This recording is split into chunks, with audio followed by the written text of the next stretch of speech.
So in this video, I'm going to be talking to you about why does Dan Pena shout and scream like a crazy person. And this is something I noticed in the Castle seminar. I noticed when I first heard him speak in London in a university, and also in several of his videos. And I understood the point at the beginning, but I really did not fully understand why he was speaking the way he was speaking. And only over the years of following him, and I've attended 2 of his seminars, I've talked about this before, QLA and QLA Hardcore, and I watched hundreds and hundreds of hours of his videos. And the question is he always like this, and why is it that he screams and shouts? And the real reason behind why he screams and shouts is he's trying to wake people up. Because a lot of the people, if you notice the audience, they are kind of in a droopy haze where they have somebody else has designed their life for them. Go to school, go to college, do an internship, get a job, get a car, get married. And eventually, if you have a house at the end of your life, you're successful. They're in this sort of mode, and they have an already established design of life. And because they have already established design of life that somebody else designed, they are kind of in a state of resignation. They've given up on their deepest dreams that they had when they were children.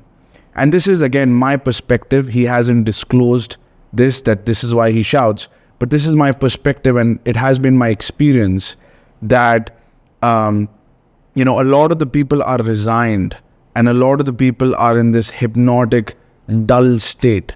And what he's trying to do is he's trying to awaken people. He's trying to awaken their spirit that has been beaten down. Since childhood, we have been asked to keep our mouth shut, to not get in trouble, to not do things. Children are not encouraged to do things. Children are discouraged not to do things. How many times our parents and school teachers have said, don't do that, don't do that, don't do that, don't do that, don't do that. And they have a big list of not to do things. And what happens is that a child's spirit gets killed, gets disheartened, and gets, a child goes into a state of resignation. What's the point of asking for money? What's the point of pursuing your desires? It's anyway not going to happen. That's the thought process that a lot of the people have.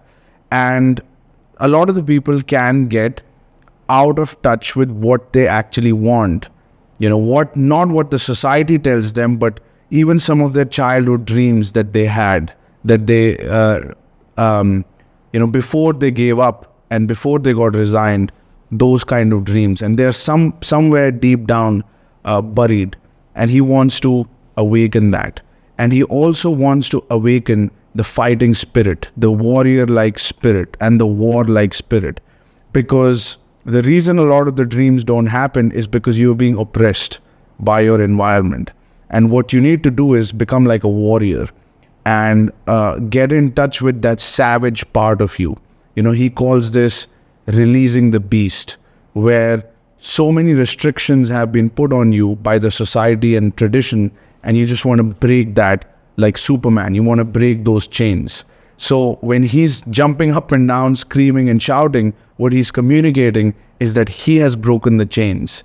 And when you break those chains of conformity, of complying to what other people think of you, complying to their way of being, their way of acting, their way of speaking, because that's what he's trying to break, is the political correctness. That's why he used cuss words like fuck and shit and bullshit and all of this, is because he wants to break that political correctness, because everybody is right now conforming and submitting to the person in front of them.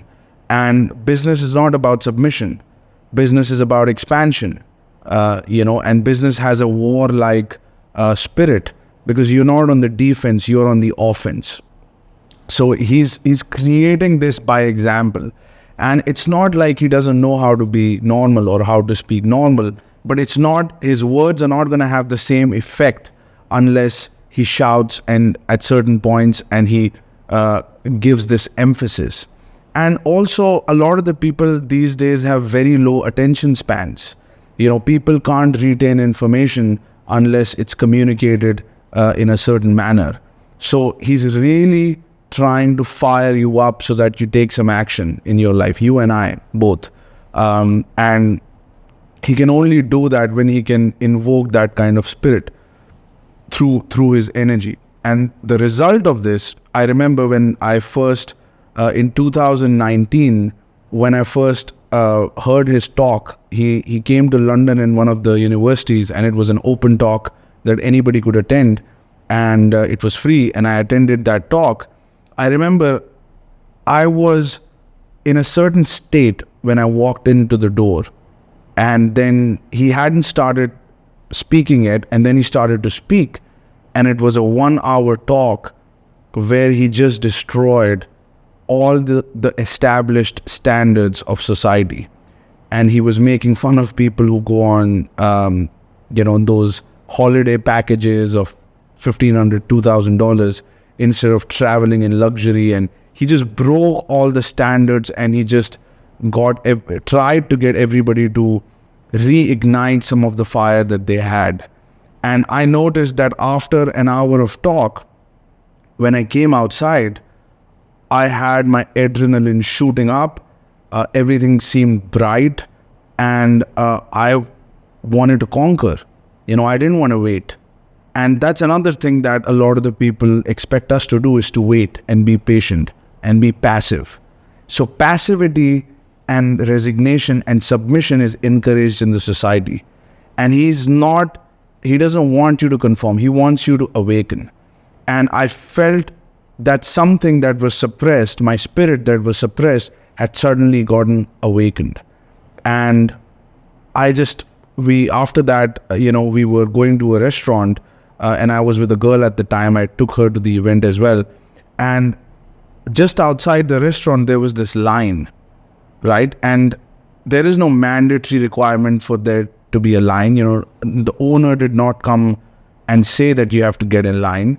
It was just a restaurant, and people just were standing outside, so they just formed a line. And I wondered, what is this line for? I just went straight ahead and I said, I'm looking for a table. And my girlfriend at the time, she said, "What are you doing? You're breaking the line." I said, "Yeah, but I never agreed to be on the line. This is not an airport, But human beings, when they get together, they automatically create this system of getting in line, kind of like sheep, because they have been trained to be that way. And suddenly there is a line, and then anybody who breaks it, they're like, "Why are you breaking the line?" Well, first of all, I never agreed to get into the line in the first place. This isn't an airport or a government building where I have to get in the line. You people agreed to be in the line. I did not, And some of the people may not like this, may call it impolite, but being polite is also a form of conformity. And he's trying to break this pattern of being like everybody else, being a sheep. And being an entrepreneur or accumulating wealth, you will have to snap out of that sheep mindset. You will have to be impatient. You will have to get out of passivity. You will have to be willing not to get in line. A lot of the times you have to be pissed off about your situation. And there is another sort of ideology and mindset that's been going on, is that accept your reality as it is, be satisfied. And he's giving the opposite of that. He's saying, don't be satisfied. What the hell are you doing? Don't you see that these people are trying to slow you down so that you don't accomplish your goals? And you're listening to them. Just because somebody says something, you listen and you don't do anything about it. And he wants to snap you out of that sort of paradigm of hypnosis. And I've heard many of his older talks, and he spoke normally, and he knows how to speak normally. But there is a specific strategic reason why he speaks like that. And also he's trying to, activate your shock responses. So a lot of the people are scared of rejection, of what somebody else might say to them, to their face. And they're really scared of that. So he creates this effect where he becomes the person to piss you off and to make you realize it's not that bad. You can handle it. You can handle somebody screaming at you, and it's okay to shout. It's okay to express your emotions. You don't have to suppress yourself. You can just let it out. And he really leads that by example. And because he did that, I remember I had one conflict with one of the shareholders in the company, and he started to shout and scream, and he started to slam his fist. And I just wasn't scared because he was maybe 5-10% of Dan Pena. So I started to scream and slam the table and started to mirror him and raise my voice. And I shut him down. And sometimes you have those situations also. So he's training you. It's kind of like being in the military. You go through the toughness in the training period so that you can deal with the toughness outside. There is a quote from 300, I think. The more you bleed, the more you sweat here, the less you would bleed in the battle. So it's a training to be tough. It's a training to deal with confrontation. And people are not used to confrontation. People are used to greetings and other people being polite to them and being nice to them. And that creates a little bit of a soft character. But when you are into $1 million negotiations, you have heightened emotions. It's a very different environment. And things can get a little bit tough. So if you're too soft, your system may not handle it. You may just get scared or want to leave or whatever. So he's training you for that. He's removing some of that softness that has been created in the human being. And we used to live in the nature. We were really tough, and we used to fight animals, and we used to conquer, and all of that spirit is dying. So he wants to bring a lot of that back, because that spirit can be used to produce result. In a constructive manner, it can be used to produce results. So in my view, that's the reason why Dan Pena screams and shouts and sometimes cusses, because what he's trying to do is break the traditions, break the norm, break this sheep-like behavior. And while I was at the seminar, one thing I noticed was my sleep quota went down.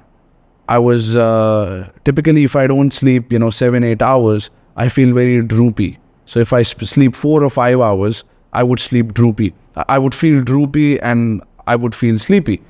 And in the seminar, I was sleeping about 5 hours and my attention was like wide awake. I was just wide awake looking at this person, in his 70s, and he's about to be 80 now, completely unleashed, like a warrior-like spirit, like somebody from 18th century or 19th century, a commander of an army, that type of figure from a history book, figure from the times of war, where there is a drill sergeant who is just completely unleashed, speaking. So it was very fascinating to watch him speak like that and unleash and unwind and reveal what he understands about business, what he's gained in last 40-45 years.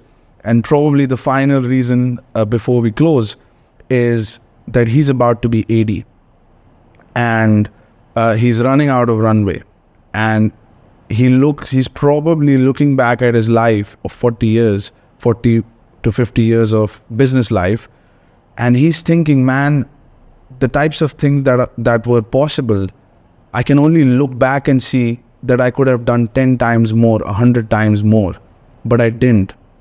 And that was one of his regrets, that he didn't set his goals high enough. And because he's running out of time and he sees these young kids coming to him like myself, he can see what's possible. And we could not see. I can see now, but I could not see before I met him. So he says that you're aiming too low. You ask for too low. You aim for too low in every domain of your life. Your clothes are mediocre. Your communication skills are mediocre. Your goals are mediocre. The lifestyle that you desire, even not the one that you have, but even your goals are so mediocre. Like, what are you doing? Your life is going to end, and you look back and you will realize that you could have done 100 times more. You had all this potential inside of you. So he wants to bring all of that out in his viewers, people who are serious and who want to take action. So that's my perspective on why Dan Pena screams and shouts like crazy. And the short answer is that because it works. So that's the video. If you like the video, hit the subscribe button, and I will talk to you soon. That's it.